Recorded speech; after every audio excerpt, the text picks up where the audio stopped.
Hi, I'm Clara. Just last month, I was living in a five-bedroom house in the suburbs with my husband of 25 years. Now I'm staring at the ceiling from my son's lumpy couch at 3 a.m., wondering how the hell I got here. It started 6 months ago when Richard came home late from work. Again. Only this time, he wasn't hiding his usual excuses. I want a divorce. I've met someone else. Just like that. 25 years dismissed in 9 words. Her name was Vanessa, his 29-year-old marketing assistant. I was 52 and apparently disposable. You're overreacting. We've been unhappy for years, Richard said when I confronted him about the affair. Besides, Vanessa understands me. We connect on a deeper level. The divorce moved at lightning speed. Richard had apparently been planning this for months. He'd hired the best divorce attorney in the state while transferring money into accounts I didn't know existed.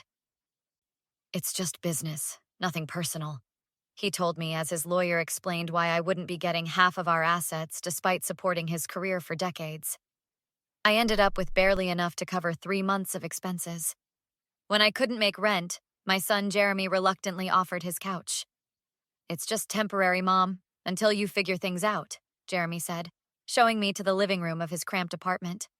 The bathroom's down the hall, but try not to use it between 6 and 7 a.m. That's my time. I noticed he never introduced me to neighbors as his mother, always as Clara, the houseguest. My friend Megan was the only bright spot in this nightmare. This is complete bullshit, Clara. Richard can't just throw you away like yesterday's newspaper, Megan said over coffee yesterday. You should fight back, get a better lawyer. With what money? He froze everything, said I was emotionally unstable and would waste it all. That manipulative piece of... Megan caught herself. Look, you can stay with me instead. Jeremy clearly doesn't appreciate what you've done for him his entire life. I shook my head. He's still my son. I don't want to make things worse. But tonight, as I pretended to sleep on the couch, I heard Jeremy on the phone with his girlfriend Lisa in the kitchen. Yeah, she's still here. I don't know how much longer I can take it. Dad says she's just being dramatic for sympathy. No, I can't just kick her out, but maybe I can convince her to stay with Megan instead. He paused, listening. I know, right? Dad and Vanessa invited us to their new beach house next weekend. No, Mom doesn't know. I'm not telling her. She'd just make me feel guilty about going. I felt something shift inside me. Something cold and hard formed in my chest as I realized my own son had chosen sides. The same son whose college tuition I paid by working double shifts. The same son whose first car I bought by selling my grandmother's jewelry. That's when I knew. Nobody was going to save me from this. And maybe I didn't need saving after all. I couldn't sleep after overhearing Jeremy's conversation. The next morning, I waited until he left for work, then checked his laptop. Something I'd never have done before all this. His calendar was open, showing weekly dinners with Dad and Van going back months, even before my divorce was finalized. I confronted him that evening when he got home. How long have you been having dinner with your father and his girlfriend behind my back? Jeremy dropped his gym bag. You went through my computer? That's private? Answer the question. Fine, since they got together. And her name is Vanessa, not his girlfriend. The whole time Richard was divorcing me, you were having cozy dinners with them? Jeremy ran his hand through his hair. Look, Mom, Clara. You call me Clara to everyone else. Might as well be consistent. Dad told me everything. How you refused marriage counseling. How you threatened to take everything in the divorce. I nearly choked. That's completely untrue. He showed me the emails, Clara, and the bank statements where you were hiding money. Those were fake. Had to be. But the conviction in Jeremy's eyes told me he absolutely believed his father over me. You're just like him, I whispered, grabbing my purse. I need some air. I met Megan at our usual coffee shop, my hands still shaking. He's completely brainwashed, I told her. Richard showed him fake emails and bank statements. That manipulative bastard. Megan sipped her latte. Hey, someone's joining us. Hope that's okay. He might actually be able to help. A tall man with salt and pepper hair approached our table. Sorry, I'm late. Traffic was brutal. Clara, this is Daniel. We worked together at Summit Tech before he started his own company. Daniel extended his hand. Megan mentioned your situation. I've been through a similar divorce. My ex tried hiding assets in crypto. Our conversation shifted when I mentioned my background in supply chain optimization. Wait, you designed predictive inventory systems? Daniel leaned forward. I've been looking for someone with exactly that expertise for my new healthcare logistics platform. I've been developing something similar, actually. I pulled out my tablet and showed him my rough prototype. It's just a concept, but this is brilliant, Daniel interrupted. Would you consider consulting on my project? I can pay competitive rates. For the next 2 weeks, I worked remotely from Jeremy's apartment while he was at the office. One afternoon, while searching for tax documents in my email, I found something strange. An old message from Richard to his financial advisor that I'd been copied on by mistake. It referenced offshore accounts in the Caymans, established 6 months before he asked for divorce. When Jeremy came home that night, he slammed the door. How much longer are you planning to crash here? Lisa wants to move in. I'm looking at places, I lied. Well, look faster. He checked his watch. I've got people coming over tonight. He didn't know I'd installed a small recording device under the coffee table after discovering Richard's secret accounts. That night, I pretended to leave but sat in my car across the street, listening through my phone. She's still completely clueless, Jeremy's voice crackled through my earbuds. Good, Richard responded. If she found those accounts, she could reopen the settlement. Don't worry, Vanessa chimed in. We've got the property transfers finishing next week. After that, even if she discovers something, she can't touch anything. Just make sure she's out of your place by then, Richard said. We can't risk her finding any documentation. I stopped the recording, my blood boiling. They weren't just hiding assets. They were actively working to ensure I'd get nothing, with my own son's help. That night, I slept in my car. By morning, I was at Daniel's office, playing the recording. That's straight-up fraud, Clara. You need a shark lawyer. Can't afford one. I know just the person. Rachel Davis specializes in taking down entitled executives. My phone buzzed with texts from Jeremy. Where are you? Dad said you weren't answering his calls. Bingo. Direct confirmation he was Richard's spy. I texted back. Apartment hunting, phone dying. I met with Rachel secretly while playing defeated ex-wife around Jeremy. You seem really down, Jeremy said one evening, almost sounding concerned. Just accepting reality? I sighed dramatically. Looking at studios in Riverdale. Riverdale? That's pretty rough. It's what I can afford now. The next day, I caught him on the phone.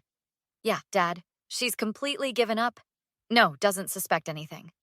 While Jeremy thought I was apartment hunting, I was actually at Megan's guest room, which we'd converted into a makeshift office. Daniel and I worked relentlessly on our healthcare logistics platform. Your algorithm is revolutionary, Daniel said during a late-night coding session. We're reducing hospital supply costs by 34%. Not bad for a washed-up housewife. Clara, Westbrook Ventures wants a meeting tomorrow. They're talking serious investment. How serious? 8 figures serious. 2 days later, a courier delivered legal papers demanding I sign away rights to any further claims against Richard's assets. I called Rachel immediately. This is perfect. Shows consciousness of guilt. Don't sign anything. That evening, Jeremy cornered me. Dad said you got papers today. Just sign them. I'm thinking about it, I said, fiddling with my cheap pendant, actually a recording device Rachel provided. What's there to think about? You're broke? I just wonder why he's so insistent. I've been remembering those trips to Grand Cayman. Jeremy's face flashed panic before recovering. Probably just vacation. You're right, I sighed. I should focus on my future. I'm applying for night manager at the grocery store. That night, I tracked Jeremy's location as he rushed straight to Richard's penthouse. The trap was set. The next morning at Megan's house, I sat across from 4 executives from Westbrook Ventures. We're prepared to offer $12 million for a 30% stake, their lead investor said. Daniel squeezed my hand under the table. We accept, I said, signature steady while my heart raced. That evening, I shuffled into Jeremy's apartment looking defeated, grocery store application visible in my bag, while $12 million was being wired to our new corporate account. Any luck job hunting? Jeremy asked, barely looking up from his phone. Not really, I mumbled. The manager said I'm overqualified. Maybe lower your standards, he suggested with a dismissive shrug.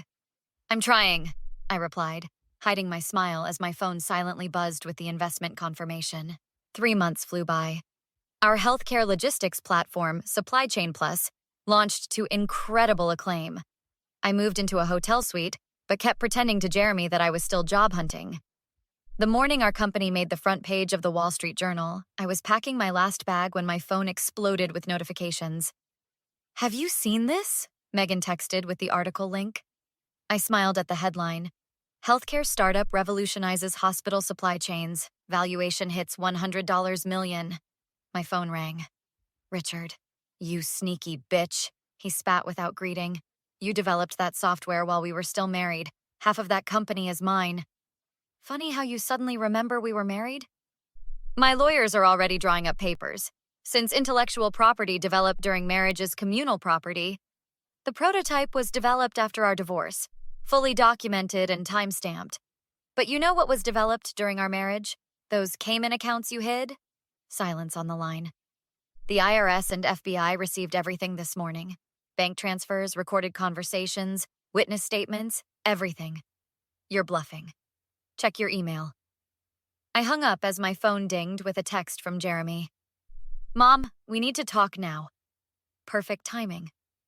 I'd already given Rachel everything she needed to finish him off. I grabbed my bags and headed out. Jeremy was waiting in his living room, face pale as he stared at his laptop. You're all over the business news. Your company is worth millions? 100 million, actually. Just closed another funding round yesterday. But you've been sleeping on my couch applying for grocery jobs. Acting. Learned from the best. You and your father. His face crumpled. I didn't know about the offshore accounts, I swear. Save it. You chose your side. Mom, please. I was confused. Dad was so convincing. He always is. That's how con men work. I'll make it up to you, I promise. Now that you're successful, I cut him off. That's the thing, Jeremy. You only want to fix things because I'm successful now. Where were you when I needed a real place to sleep, not just a couch? I'm sorry, I was wrong. Yes, you were. I placed his house keys on the coffee table alongside an envelope. Goodbye, Jeremy. What's that? The deed to my old house, the one your father sold out from under me. I bought it back yesterday. You're giving it to me? No, I'm selling it and donating the proceeds to a divorce support charity. The envelope contains eviction papers for you from this apartment, which I just purchased from your landlord. His mouth fell open. You're evicting me? Your own son. You've got 30 days. Plenty of time to crash on your father's couch, if he has one left after the federal seizure. I walked out, blocking his number as the door closed behind me. At the private airfield, Megan and Daniel waited beside our company's new jet. Ready for our Silicon Valley meetings? Daniel asked, taking my bag. More than ready, I replied as my phone lit up with breaking news. Tech mogul Richard Jensen arrested on multiple fraud charges. Megan squeezed my arm. Are you okay? Never better, I said, climbing the stairs to the jet.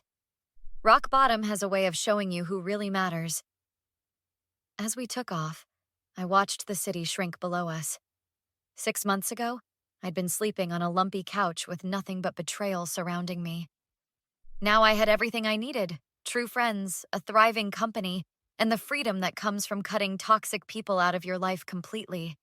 Sometimes you have to lose everything to realize what you never actually needed. What would you have done if you were Clara?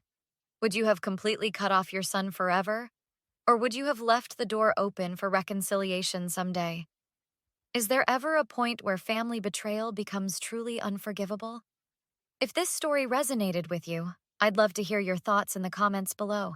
Everyone has different perspectives on family loyalty and where to draw the line.